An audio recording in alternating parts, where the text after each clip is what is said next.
It is past midnight at Richmond Raceway. The grandstands sit empty. Joey Logano is already celebrating in Victory Lane, champagne, confetti, the full show. But 200 feet away, in a garage nobody is filming, a hauler is being loaded. Not with Logano's winning car. With 4 other cars. And as that hauler pulls out of Richmond and points toward Concord, North Carolina, nobody in that garage is smiling, because 2 of those 4 cars are not just getting checked. They are getting torn apart. And NASCAR has not explained why. That single detail is the entire story tonight. A race that looked finished the moment the checkered flag fell is not finished at all. 4 cars are on their way to the NASCAR R&D Center, and only 2 of them are facing the deepest level of scrutiny the sport has. No official statement has explained the difference. No press release has named a reason. Just a hauler on a highway at midnight, carrying pieces of a mystery nobody outside that garage can see yet. Before we go further, if you are new here, this channel is NASCAR Voltage, and we are closing in on 500 subscribers. If breakdowns like this one are the kind of racing coverage you want more of, hitting subscribe costs nothing and it genuinely helps this channel grow. A like on this video and a comment with your own theory on what NASCAR might be looking for goes a long way too. Every bit of support directly shapes the kind of content we are able to bring you next, so thank you for being here. Now, back to Richmond. The official story, at first, was completely clean. NASCAR's own post-race inspection process cleared the race within minutes of the finish. Motorsports reporter Dustin Long wrote, "NASCAR post-race inspection is done at Richmond. All clear. No issues. Joey Logano is the winner." That should have been the end of it. A winner declared, an inspection passed, a night over. It was not the end of it. 4 cars were still being loaded onto a hauler bound for the R&D Center, and 2 of them were not headed there for a routine check. They were headed there for a teardown. That is the twist nobody watching the broadcast saw coming, because it happened after the cameras stopped rolling and the story had already been reported as closed. A second reporter confirmed the split shortly after. Joseph Srigley wrote, "Inspection complete. No issues. Returning to R&D for teardown, Elliott, Bell." 2 separate reporters, 2 separate posts, the same conclusion. This was not a rumor. This was confirmed, on the record, by name. So here is exactly how the 4 cars broke down. The number 97 car of Shane Van Gisbergen was sent back for dyno testing only.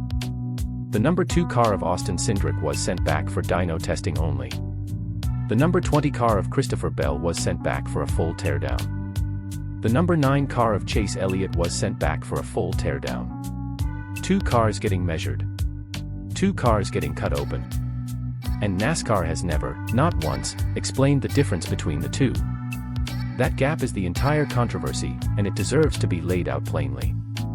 A dyno test measures engine output on a stationary machine.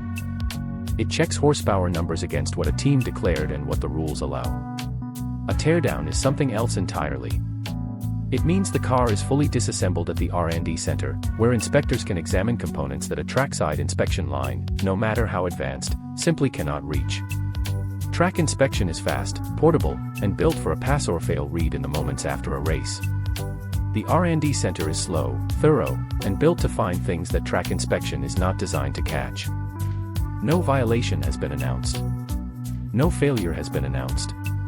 Just silence. That silence is not a side detail here, it is the story itself. A sanctioning body that runs post-race inspection publicly, clears a race publicly, and then quietly escalates 2 specific cars to its highest level of scrutiny without a word of explanation. No violation announced. No failure announced. Just silence. And the timing of which 2 cars were chosen raises a question NASCAR has not addressed.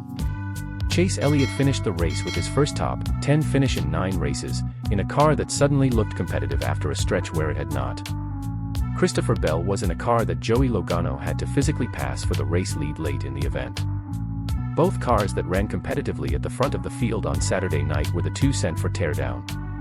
Austin Cindric and Shane Van Gisbergen, who did not run at the front in the same way, were sent for the lighter dyno check only.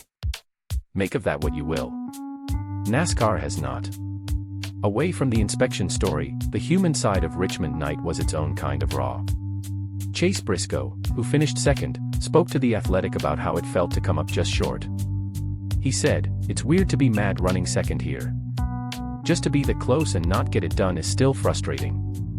Briscoe's frustration had nothing to do with the teardown drama unfolding elsewhere in the garage. He was simply a driver who gave everything and still finished one spot short, with no idea that two other cars were about to become the real story of the night. Here is why this matters right now, and why it is not a small procedural footnote. Only 2 regular season races remain before the 16-driver playoff field locks in. Chase Elliott and Christopher Bell have already clinched their playoff spots based on Saturday's result at Richmond. That means if the R&D Center finds anything on either car, the consequences are not hypothetical. They would hit 2 drivers who are already locked into the postseason field, at a point in the season where every playoff point matters heading into the title round. Compare that to Shane Van Gisbergen, who is fighting for his playoff life by a margin of just 50 points over Ryan Preece. His car was not flagged for teardown. It went through the lighter dyno check, the same as Cindric's. For a driver on the edge of missing the playoffs entirely, that distinction is not a small detail. It is the difference between a routine engine check and the kind of scrutiny that could theoretically alter a championship picture. Meanwhile, in victory lane, none of this weighed on the winning side of the story. Joey Logano celebrated Saturday night without a hint of the storm building 200 feet away. He said, "Don't let the boys get hot. We're pretty strong right now." A champion's quote, said in complete confidence, with no reference to the 2 cars already loaded onto a hauler behind him. As of this video, NASCAR has released no timeline for when results from the R&D Center teardown will be public. No findings have been announced. No penalties have been issued. 2 cars are sitting disassembled in a building in Concord, North Carolina, while the sport moves toward locking in its full championship field in the next 2 races. And the one question everybody in the garage, the media center, and now this comment section is asking has not been answered: what did they find on the 9 and the 20 that they did not find on the 2 and the 97? Until NASCAR talks, everyone covering this story, including us, is working with the same information you just heard. No more, no less. If you want to keep up with exactly when NASCAR does break its silence on this, subscribing to NASCAR Voltage is the best way to see it the moment it happens. We are working toward 500 subscribers, and every subscription helps this channel keep bringing detailed breakdowns like this one. Drop a comment below with your own read on why Elliott and Bell were the 2 cars pulled for teardown, and if this video helped make sense of a confusing night at Richmond, sharing it with another NASCAR fan helps more than you might think. If you enjoy real NASCAR breakdowns like this, you'll like what's coming next.